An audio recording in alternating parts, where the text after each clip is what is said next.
Hey, what is up, YouTube? This is Redcard200. So we got Plat or Skip It. We got episode number 7. Name of the game is Dead by Daylight. So for y'all that aren't aware of my channel, what I'm trying to do is establish gameplay in the background with me preaching God's word, talking about Jesus Christ, trying to help a gamer have a relationship with Jesus Christ just like I did. So if you like what I have to say about trophies, then maybe give me an opportunity to talk to you about God. So if you like what I have to say, please subscribe to the video. So if this is your very first episode of Plat or Skip It, basically the concept of the game is what I try to do is give you basic information on the trophy list. I give you my verdict whether you should go for the platinum or basically just skip the game altogether. I'm a big time trophy hunter, so I thought I'd find it interesting to give because sometimes we don't know about games, and if I give you some trophy information, let you know what I think, then you'll have a better idea. I know I've gone into games and I told myself, oh my goodness, what I get myself into, my account will probably be ruined on my percentage, which that was ruined a long time ago, so it's not a big deal. So just because I tell you to skip the platinum doesn't necessarily mean this is a bad game. I want to make sure I point that out too. Alright, so let's go ahead and talk about Dead by Daylight. So it was actually a game received free through PlayStation Plus the month of August 2018, and the verdict of this trophy list is I do encourage you to skip this platinum. Let's just say in order to obtain the platinum, it actually be a really struggle, and the trophy list is nothing but scary. Actually, I guess the guy that made the trophy list didn't know anything about trophies and decided to make a really grindy trophy list. So let me give you some basic information on the game. So what you do, it's an all online game, and you basically pick a survivor or you pick a killer. And the survivors, what they're trying to do is repair 5 generators, and once they do that, they're allowed to open the gate. And basically once you open the gate, you're allowed to leave, and obviously the killer is the one trying to stop you from doing that. So in order to platinum the game, you're looking at about 150 to 200 hours in order to platinum it. And I know I just kind of gave you a jump scare there a little bit, but yes, I did mention 150 to 200 hours in order to platinum the game. Okay, so reasons why I do say to skip would be the time restraint against it. Let's go ahead and talk about the game in general though. So for one, the load times, my goodness, the load times are excessive. You could literally start to join a game, and then you could make yourself a sandwich and actually come back and the game still has not started. That's how bad the load times within this game. In some cases good thing, because that would kind of give you some time to do some things in between, but in other times it might be a bad thing, especially if you're one coming from Rocket League, which is the connectivity is super quick, and then you go to this game, man, the load times are aggressive and obsessive. So one thing, load times. Okay, next thing is the connectivity of the game. In some cases you'll join a match, and at the start of the match you'll get a disconnect, and the disconnect, it really affects you, because now instead of having 4 survivors, you'll actually have 3, and you'll still have to repair 5 generators. So that could really get frustrating really quick if you do want to platinum the game and actually achieve. So obviously one of the trophies would be to escape a certain amount of times, and obviously if you're short one man, that's going to be really hard to do. If you have 3 survivors and you need to repair 5 generators. So that's for one thing. The connectivity of the game could get rather bad. The next thing would be the community of the game. So obviously we're not all going to play right, and we're not all going to like the way we play.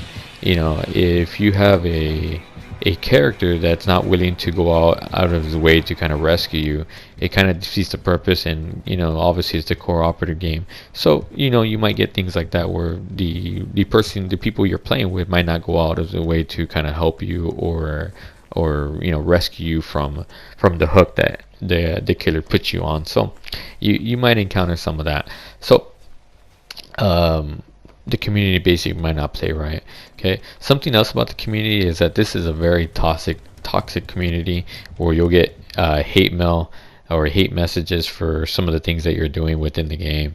I've actually received more in this game than any other game, since I started playing PlayStation 4. So be aware of that. If you don't like any of that negativity, this game definitely, would be one to avoid, because you will get a lot of hate messages because maybe you don't play right, or maybe as a killer, people get upset, that you're pretty much camping. So just letting you be aware of that. You do get a lot of rage quitters as well. So some people, they get hooked, automatically get really upset, and they basically disconnect right away. So be aware of that, which, like I mentioned before, that would put you at a disadvantage of the game. So let's talk about the gameplay of Dead by Daylight. So the game could actually get really repetitive really quick. Like I mentioned, with the survivors, you're basically repairing generators, and once you do that, you're allowed to try to open the gate, and that could actually get really repetitive really quick. As a killer, obviously you're trying to kill the survivor and trying to stop him from repairing generators, so that could actually get really frustrating and repetitive really quick for some. Like I mentioned, 200 hours of doing almost the same thing over and over again. So completely your choice there. Okay, I'm just trying to help you out.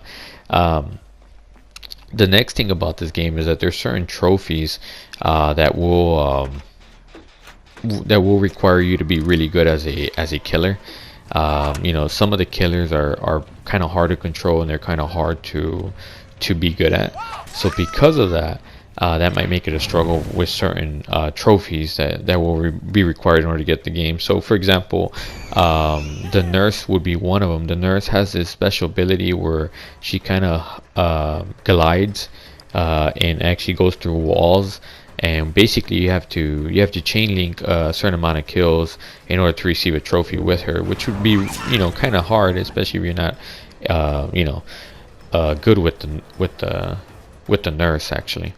So me being the other side as a survivor, I love the killer playing as a nurse, because I know it's really hard to control, and that's a really hard character to be. So be cautious of that. We have to be good with the killer as well, and know what we're doing in order to receive certain trophies, because certain trophies require you to kill a certain amount of time, or do a certain amount of things with the killer. So sometimes the killers might be a little hard to play with or to do. So there might be some boosting involved within that. So the next thing is that there are certain trophies that will require boosting.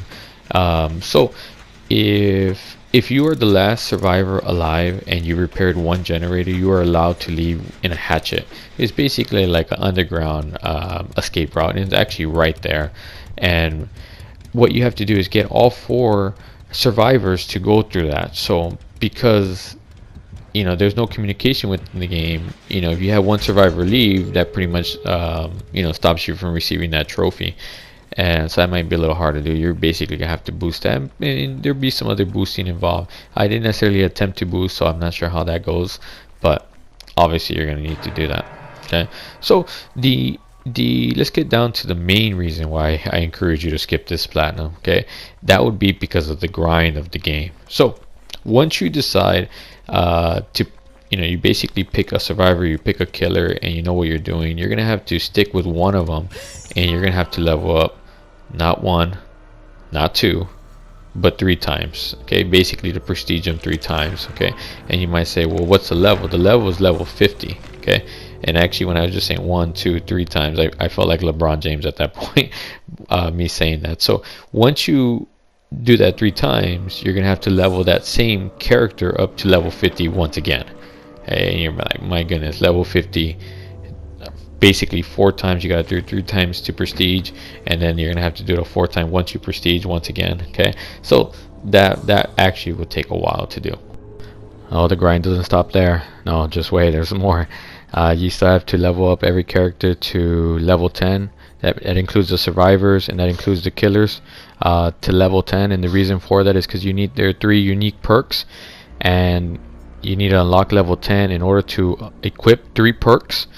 So that would actually be the soonest that you could actually achieve any of those trophies there.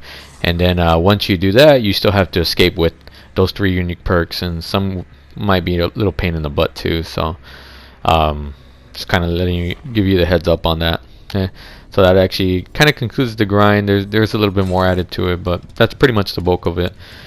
The last thing here is the reason to avoid this platinum is because of the DLC. If you want the 100%, the DLC is really expensive. You're looking about maybe, I think it's $7.99 per pack, and what it pretty much provides you is with maybe a different survivor, maybe a different killer. But overall, I don't think it's worth it. Plus, there's still grindy DLC trophies, so it's completely up to you. Alright, so that actually concludes my video. Hopefully you appreciate it and you like it. Please subscribe to the channel, check out my other videos. Okay, you have yourself a good one, and God bless you. Thank you.